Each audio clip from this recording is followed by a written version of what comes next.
Boa noite, irmãos. A graça e paz do nosso Senhor Jesus Cristo. Mais uma noite em que a gente remotamente louva, cultua o Senhor nosso Deus e reflete sobre o privilégio da palavra do Senhor. E na semana passada eu citei a história de Ana, mãe do profeta Samuel. Falei sobre ela, falei sobre a situação angustiante em que ela estava passando, sofrendo as pressões da sociedade, porque ela precisava ter filhos. Uma mulher bem-aventurada, era uma mulher que tinha muitos filhos e ela era estéril até o momento. Pressão em casa pela sua rival, Penina, mesmo com o amor do seu marido, ela sentia essa pressão, e pressão interna porque ela tinha vontade de ser mãe. E lá em 1 Samuel nós vimos que ela estava angustiosamente clamando ao Senhor, chorando amargamente. E a gente chegou à conclusão de que naquela ocasião Deus levou ela àquele momento para fazê-la grande através da angústia e do sofrimento. Sofrimento, irmãos, como diz Spurgeon, é a oficina de Deus. Como diz Lewis, é o megafone de Deus. É através da dor, do sofrimento, da angústia que Deus trabalha muito em nossas vidas. É claro, Ele trabalha em momentos bons, em situações maravilhosas, mas a gente tem que estar atentos e abertos ao que Deus quer fazer em nossas vidas e através de nossas vidas, com tudo aquilo que Ele quiser utilizar. Fé significa que nós vamos confiar e depender dEle, não conforme o que a gente quer que aconteça, mas aconteça o que acontecer. Isso é maturidade espiritual, isso é fé. É eu me entregar e me depositar plena, totalmente ao Senhor Deus em Cristo Jesus, no Espírito Santo dEle, e deixar Ele fazer em mim, através de mim, aquilo que Ele quer. Quando a gente lê a palavra de Deus, nós percebemos os personagens se submetendo ao Senhor Deus e Deus os fazendo grandes, não por eles mesmos ou para eles mesmos, mas para o próprio Senhor Deus. É isso que é a questão. Ele é o foco. Ele é o centro de tudo. Então, no caso de Ana, como vimos, Ele permitiu uma situação extremamente angustiante para que ela desse um excelente testemunho. Eu sei que às vezes o medo, a insegurança, a ansiedade nos bate, mas através das pequenas provas é que a gente passa nas graduações da vida, né? Como no caso da escola, a gente estuda, faz exercício, faz atividade para passar nas provas e ser aprovado, uma prova de concurso, uma prova do Enem, por exemplo. Nos treinos físicos, o jogador, o atleta, ele treina durante semanas para vencer os jogos, são provações, e, se possível, conquistar o campeonato, o título. Mas não há vitória, não há título, não há formação, graduação, crescimento sem exercícios, sem lutas, sem passar pelas provas e, passando por elas, ser aprovado. Ana foi aprovada, Samuel foi aprovado, vários outros personagens foram aprovados, e nós também precisamos ser aprovados diante de Deus. Acontece que, diante das provas, nós desistirmos e não irmos adiante, isso é um grande problema. Ninguém cresce e avança assim. O mais importante na vida, irmãos, o mais importante na vida do servo e da serva de nosso Senhor Jesus Cristo é ser usado por Ele nesse mundo e glorificá-lo como tal, como Deus maravilhoso que Ele é, e levando outras pessoas a fazer o mesmo. É nós vivermos verdadeiramente para Ele, sermos usados por Ele nesse mundo, deixá-lo transformar as nossas vidas e, através dessa transformação, ser agente de Deus para transformar a vida de outras pessoas. Esse é o nosso papel nesse mundo. E Deus vai usar todas as circunstâncias, como diz Romanos, todas as coisas que operam por bem daqueles que amam a Deus, daqueles que são chamados segundo o seu propósito. O propósito de Deus é ser glorificado em nossas vidas e através de nossas vidas. É claro que eu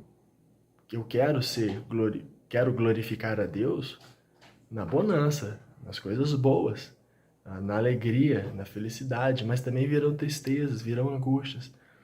o que importa não é o que eu vou passar. O que importa é o Deus que está comigo todos os dias até a consumação dos séculos, que foi a promessa de nosso Senhor Jesus Cristo, e Ele está pelo Santo Espírito que nos foi dado. Então nada mais nesse mundo importa, nada mais nessa vida importa do que viver para o Pai, em Cristo Jesus, no Espírito Santo do Senhor. Isso é o mais importante. E isso independe de circunstâncias, independe das minhas vontades serem saciadas, independe até das minhas necessidades serem saciadas, porque algo que eu preciso muito, às vezes posso ser privado por Deus por um tempo, porque aquilo que eu acho que eu preciso e realmente eu preciso, está atrás de uma necessidade maior ainda. Samuel precisava vir ao mundo. Ana precisava ter um filho. Samuel precisava ser um grande profeta de Deus que já havia sido preparado. Como eu disse semana passada, Deus poderia ter dado a Ana Samuel no primeiro ano de casamento, na primeira vez que ela orou, mas ele permitiu a situação ficar angustiante para que ela crescesse. E ela crescendo, Samuel teve uma baita mãe por trás. Tanto que nós falamos dela semana passada e estamos falando dela hoje. Ana tinha a necessidade de ter um filho, Samuel tinha a necessidade de ter nascido. Mas antes disso, Deus tinha a necessidade de trabalhar no coração de Ana e fazer dela uma grande mulher que é exemplo e referência para nós até os dias de hoje. Diante disso, diante dessa importância que nós precisamos saber, que Deus usa situações angustiantes em nossas vidas e que nós devemos servir a Ele e viver para Ele independente das circunstâncias, nosso texto de Filipenses, capítulo 1, versículos 12 a 14, é uma passagem muito interessante, onde o apóstolo Paulo, que a exemplo de Ana, foi um personagem bíblico, uma pessoa que abriu mão, que teve a oportunidade de sofrer angustiantemente em prol de Cristo ser engrandecido em seu corpo e através de sua vida. E além do exemplo de semana passada, eu quero trazer mais uma vez essa carta de Paulo aos irmãos em Filipos e esmiuçar esses versos. Nós vamos analisar esses versículos e depois ter uma aplicação final, para mais uma vez termos reforço, uma motivação espiritual para as nossas vidas nesses momentos que nós estamos passando e até mesmo nos momentos difíceis que passaremos num futuro muito próximo. Filipenses capítulo 1, versículos 12, 13 e 14, diz o seguinte: Quero ainda, irmãos, cientificar-vos de que as coisas que me aconteceram têm, antes, contribuído para o progresso do Evangelho, de maneira que as minhas cadeias em Cristo se tornaram conhecidas de toda a guarda pretoriana e de todos os demais. E a maioria dos irmãos, estimulados no Senhor por minhas algemas, ousam falar com mais assombro a palavra de Deus. Vamos orar mais uma vez. Senhor Deus, obrigado por essa noite diante do Senhor, pelo dia que tivemos e pelas lutas que estamos passando, pois sabemos que elas estão sendo oportunidade de nos aproximarmos do Senhor. Como vimos hoje de manhã, que o Senhor nos estimule, nos incentive, nos motive a consertarmos as nossas vidas diante do Senhor, Deus. Consertar nossas vidas diante de Ti, Pai. Orando mais, buscando mais a Tua palavra, passando mais tempo de qualidade com nossas esposas, filhos, com as esposas, com os maridos, e que o Senhor esteja fortalecendo os lares, os casamentos, as famílias, e assim fortalecendo a nossa igreja, e assim fortalecendo a igreja do Senhor. Que o Senhor Deus esteja nos edificando, nos ajudando a passar por esse momento, aprendendo com tudo o que acontece à nossa volta, com os noticiários, com as situações externas, até mesmo com as situações internas, Deus. Espírito Santo, Senhor, fale conosco nessa noite e nos edifique através dessas palavras do apóstolo Paulo aos irmãos em Filipos, há muitos anos atrás, mas que servem para a gente hoje. Louvamos ao Senhor e te agradecemos por essa oportunidade. Em nome de nosso Senhor e Salvador Jesus Cristo, obrigado e amém, Senhor Deus. Irmãos, no versículo 12, o apóstolo Paulo começa dizendo: Quero ainda, irmãos. Paulo claramente Quem conhece o apóstolo já leu Atos, já leu algumas de suas cartas, a gente sabe que claramente ele abriu mão de todas as coisas, de toda a sua vida, para viver para o Senhor. Nessa própria carta aos Filipenses, mais especificamente no capítulo 3, a partir do versículo 4, ele vai falando de todos os títulos que ele tinha, que ele até tem como homem, mas ele abriu mão de tudo isso, né? Bem que eu poderia confiar também na carne, se qualquer outro pensa que pode confiar na carne, eu ainda mais. E ele vai falando, circuncidado ao 8º dia, da linhagem de Israel, da tribo de Benjamim, hebreu, e ele vai falando todas as graduações que ele possui, intelectuais, espirituais, no sentido de religiosas, né, melhor dizendo, e um homem influente, um homem do judeu do primeiro século, que tinha uma influência romana também, por sua ascendência, enfim. E a gente sabe que Paulo abriu mão de tudo isso para viver a vontade do Senhor Deus, impulsionado, motivado pelo Espírito Santo de Deus e pela visão que ele teve vindo para Damasco, descrita lá em Atos. Tudo o que Paulo passou a querer tinha a ver com a vontade do Pai, tinha a ver com a vontade do Filho, tinha a ver com a vontade do Espírito Santo. Quando Paulo começa dizendo quero ainda, irmãos, Paulo vai falar de uma necessidade, de um desejo dele, do que ele quer nesse versículo 2. Quero ainda, irmãos.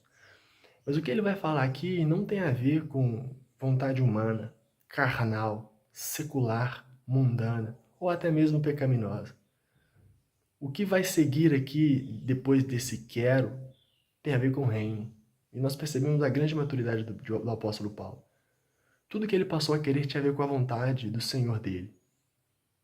Que antes era ele mesmo, agora passou a ser Jesus Cristo. Assim deve ser todo crente. O que eu quero e eu devo querer agora é a vontade do meu Senhor, não a minha vontade. Afinal, eu sou escravo. E o escravo, ele não tem vontade própria, ainda que ele tenha necessidades, ainda que ele tenha desejos. A função principal dele é servir ao seu Senhor. Assim como Paulo, que nós passemos a querer não mais o que o nosso velho homem queria, não mais o que a nossa carne queria, mas querer a vontade de Deus. E ele continua, quero ainda, irmãos, cientificar-vos. Quando a gente lê essa passagem rápida, a gente pode pensar que é certificar-vos, torná-los certos disso, ou alguma coisa assim. Mas a palavra é cientificar-vos. Do grego, gnosko, tem a ver com gnosis, tem a ver com conhecimento, mas é ciência mesmo. Não apenas como informação, né? A versão NVI, ela traduz, se eu não me engano, eu não estou com ela aberta aqui no momento, mas quero que saibam, irmãos, e não é simplesmente saber. Porque saber pode ser superficial. Eu posso saber de uma informação que não vai mudar nada na minha vida. Eu posso saber de algo que daqui a pouco eu vou ter como irrelevante e vou acabar esquecendo. Mas quando eu me cientifico de alguma coisa, eu aprofundo naquele conhecimento. Leva a ideia de apuração de caráter verificativo. Eu vou verificar, eu tenho certeza, eu tenho a ciência, né? A gente tem recebido muitas fake news, quase que toda semana eu estou tendo que desmentir notícias, desmistificar algumas coisas, e por falta de conhecimento técnico de algumas pessoas. Não sou mais inteligente do que ninguém, mas é uma coisa simples que às vezes as pessoas precisam fazer. Elas recebem uma informação que o mínimo que elas podem fazer é checar se é verdade. Não, às vezes recebe a notícia e já repassa. Às vezes nem lê, às vezes nem ouve, às vezes nem vê. E a gente não pode ser assim. E eu fico pensando que às vezes a pessoa faz assim com a palavra de Deus. Se lê, quando lê muito superficialmente, tem apenas uma noção superficial das coisas e não deixa a palavra entrar, não toma ciência da palavra. O cientista, né? Nós estamos orando ao Senhor Deus, esperando que os cientistas descubram curas, vacinas para essa doença que nós estamos passando. Ele não simplesmente lê informações superficiais, é um estudo constante. Cientificar tem a ver com a absorção de conhecimento, ter a ciência de algo. Respaldo técnico é importante. Quando a gente passa mal, a gente vai ao médico. Quando a gente está com um problema específico de coração, nós vamos no cardiologista. Um problema nasal, no ouvido ou na garganta, a gente vai no otorrino. Problema de olho, nós vamos no oftalmo. E em relação à palavra de Deus, nós devemos ser completamente técnicos, estudiosos da palavra de Deus. Afinal, nós passamos quantos anos nas igrejas estudando, esmiuçando esse texto? Quantas vezes nós não lemos, ou pelo menos não deveríamos ler a palavra de Deus durante a semana, principalmente agora, nesse período que nós estamos tendo tempo? Cientificarmos. Paulo estava querendo que eles, como se ele estivesse falando para os irmãos tornarem-se cientistas, pesquisadores acurados naquilo que ele vai falar para eles. Que eles pudessem entender profundamente o que Paulo vai falar para eles. E o que Paulo fala para eles? De que as coisas que me acontecem têm, antes, contribuído para o progresso, avanço do Evangelho. Por isso que Paulo quis que eles cientificassem disso.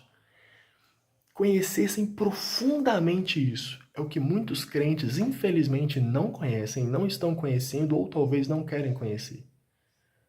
As coisas que me aconteceram têm, antes, contribuído para o progresso do Evangelho.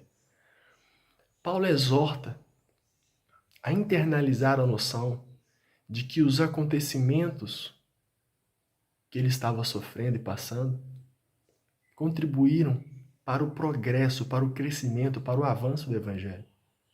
Ao invés dos irmãos lamentarem os sofrimentos de Paulo, chorarem, fazerem um clamor a Deus para que a situação passasse, como nós vimos de manhã, Paulo estava dizendo o seguinte: olha, se for para eu ficar preso e o Evangelho progredir, se for para eu apanhar e o Evangelho progredir, se for para eu morrer e o Evangelho progredir, eu não quero sair dessa situação, não. Percebe como às vezes nós oramos errado? Percebe como às vezes nós desejamos erroneamente? É claro, ninguém quer ficar sofrendo. Se por algum motivo, alguma vez eu for preso, eu sei que os irmãos vão orar por mim preso por causa do Evangelho, né? Não sei, vai que num tempo é feita uma lei que é proibido pregar e eu e alguns irmãos da igreja fomos presos. É claro que os irmãos vão orar para eu sair da cadeia, eu vou pedir também para os irmãos orarem. Mas se ficarmos certos de que aquilo ali é da vontade de Deus para que todos nós cresçamos, nós vamos perceber como o apóstolo Paulo percebeu e estava fazendo com que a igreja percebesse também. Ao invés dos irmãos lamentarem os sofrimentos de Paulo, era para eles glorificarem a Deus por tudo que estava acontecendo com o apóstolo, mas principalmente através do apóstolo. Através do apóstolo Paulo, grandes coisas estavam acontecendo onde ele estava. E aí nós avançamos para o versículo 13, onde ele explica o que estava acontecendo. Versículo 13 diz: de maneira que as minhas cadeias, as minhas algemas, a minha prisão, o meu cárcere em Cristo, não é de uma maneira humana, secular e carnal.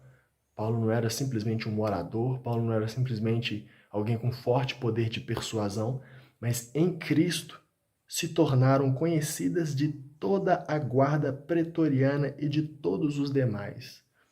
Se você conhece um pouquinho de história e entender quem foi e como era uma guarda pretoriana em pleno exército, do exército romano, em pleno império, você vai perceber que não eram fáceis de se ludibriar. Para Paulo conseguir levar o evangelho para esses homens sem ser morto dentro da cadeia, foi a obra e a ação pura do Espírito Santo de Deus. Uma ousadia tremenda que nós precisamos ter nos dias de hoje.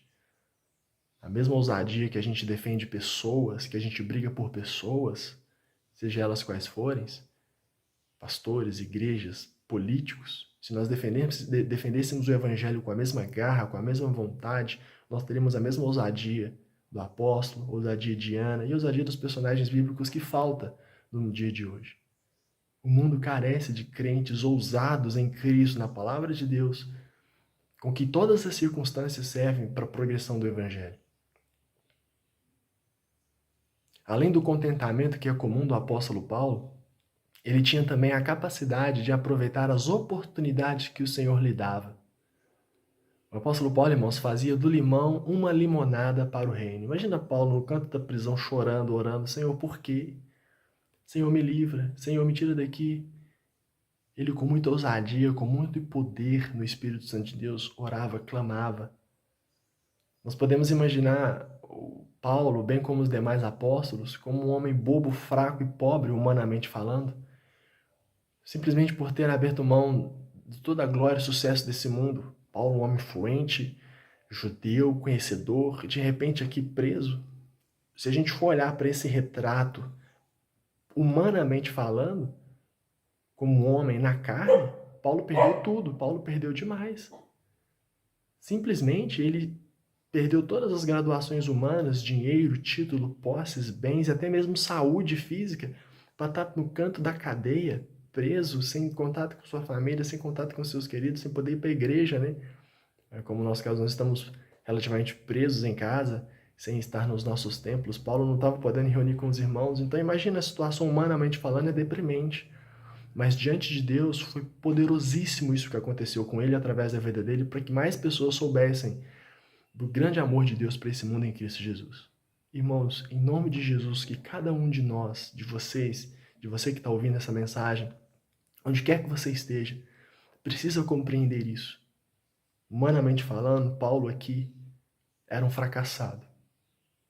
Mas diante de Deus, ele era poderosíssimo. Uma poderosa ferramenta e instrumento nas mãos de Deus para fazer o que ele fez.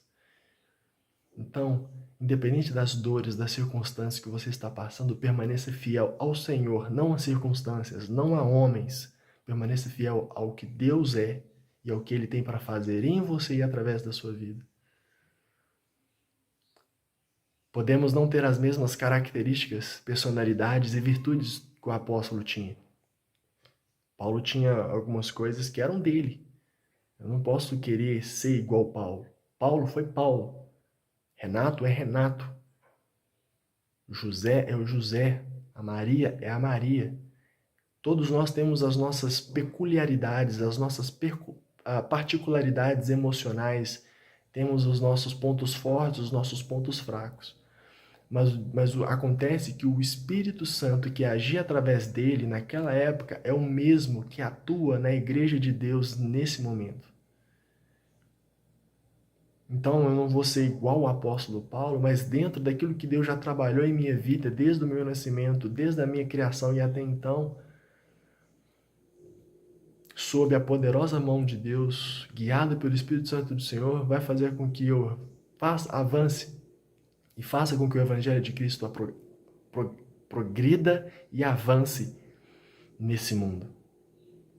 Então, independente de que você, seus traumas, dos seus medos, das suas particularidades, deixe Deus trabalhar em você e através de você, usando as ferramentas que Ele quiser usar, meu irmão e minha irmã. Devemos tomar posse do que Deus tem para fazer em nós e através de nós. Encarar os desafios. Imagina Paulo chorando no canto da prisão. Os guardas querendo falar com ele. Eu não quero falar com vocês não. Estou chateado, estou magoado, estou triste. Não, a gente precisa tomar posse e encarar os desafios. E dentro daquilo que Deus tem nos confiado, viver a plena vontade dele para nós. É uma questão de atitude e de entrega. Eu não sou igual ao Paulo, mas aproveite as oportunidades que Deus vai te dar. Talvez você não vai ser preso como Paulo. Você não vai ser decapitado como a história diz que o apóstolo Paulo foi.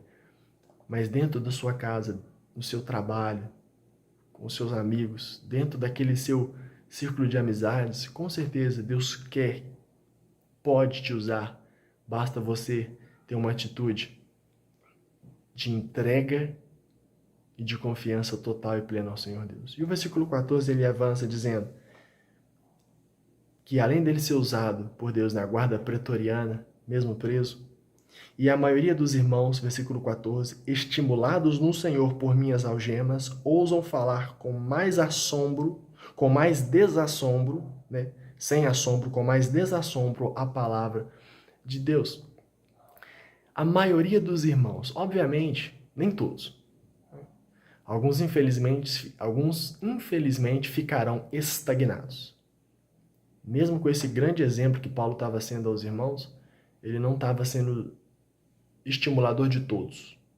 E a gente entende isso, a gente sabe daquela infeliz estatística de 20% fazendo para 80%. Graças a Deus eu não faço parte dos 80%. Eu faço parte dos 20% que trabalha, e trabalha bastante para a glória de Deus, e eu sei que eu posso e devo trabalhar mais, e dia a dia Deus tem me confrontado com isso.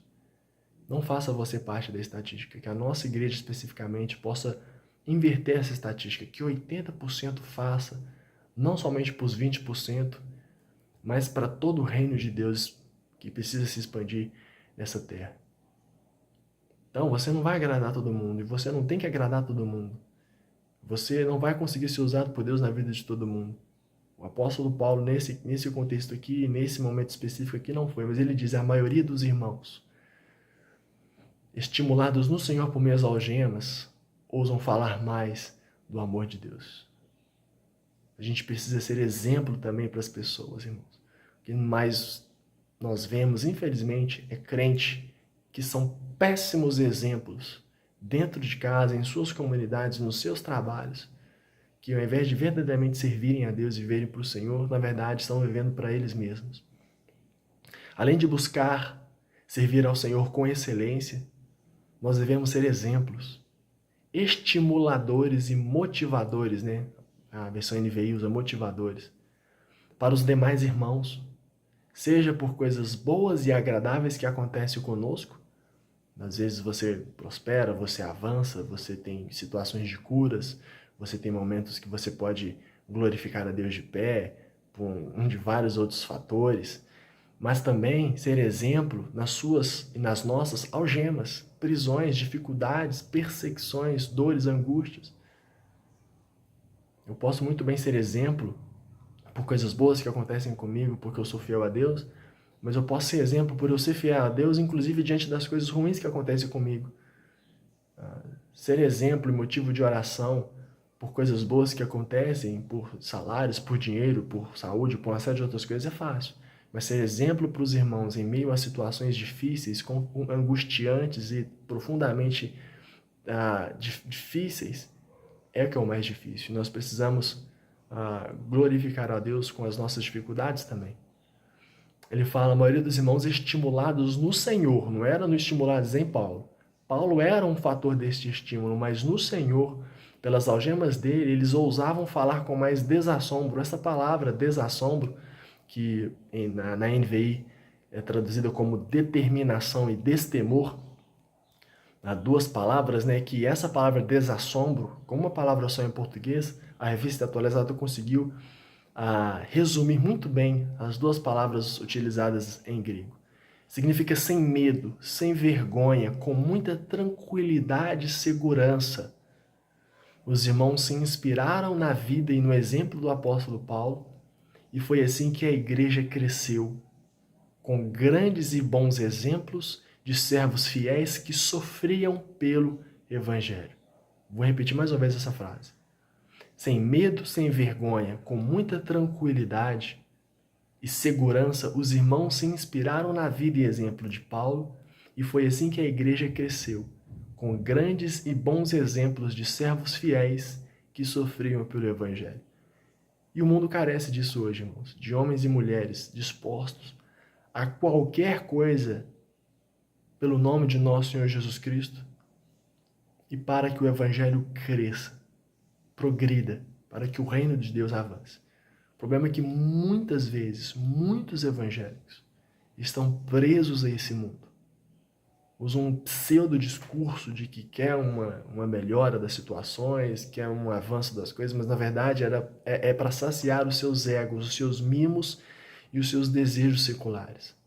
O verdadeiro crente, ele entende que ele não é desse mundo, que a sua pátria ela é celestial, mas o tempo que ele está aqui como peregrino e forasteiro, ele vai investir cada segundo da sua vida para a progressão do evangelho nesse mundo. Quer sejam pelas coisas boas, quer sejam pelas coisas ruins que acontecem conosco. Para a gente concluir, queria avançar para o versículo 20, onde o apóstolo Paulo deixa umas palavras muito profundas para a gente também. Versículo 20, ele fala o seguinte: segundo a minha ardente expectativa e esperança, de que em nada serei envergonhado.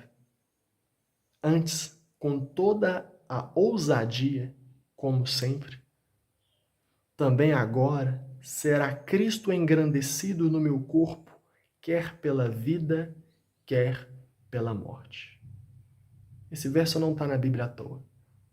E que esse verso seja uma oração de todos nós, para que Cristo seja glorificado em nós. Seja vivendo, seja morrendo, Ele é mais importante do que qualquer outra coisa, do que qualquer outra pessoa. É uma expectativa ardente, não uma ansiedade pecaminosa, mas uma ardente expectativa e esperança. A esperança dele não estava de conseguir coisas seculares para satisfazer a sua vida mundana carnal, mas a expectativa ardente e esperança de que em nada serei envergonhado. Como eu já comentei e comento mais uma vez, o que mais nós vemos é crente passando vergonha por aí. Não seja mais um. Seja fiel a Deus em Cristo Jesus, no Espírito Santo do Senhor. Antes, com toda a ousadia, nós somos ousados para tanta coisa às vezes, irmãos. Como eu disse, pessoas que defendem ideologias, que defendem ideias com tanto afinco, pessoas que estão dispostas a morrer por causa do ovo de Páscoa, como eu citei no Natal também, ter ousadia de sair de casa e enfrentar uma fila para pegar um dinheiro, uns R$600, ou qualquer outra coisa. Temos ousadia de enfrentar tantas coisas. Nós precisamos de ter ousadia no Espírito Santo de Deus, de viver verdadeiramente para o Senhor e para o progresso do Evangelho de Deus nesse mundo. Usar a ousadia que Deus tem nos dado em Cristo para coisas do reino do Senhor. Também agora, como sempre, também agora será Cristo engrandecido no meu corpo, naquilo que eu sou, naquilo que eu tenho.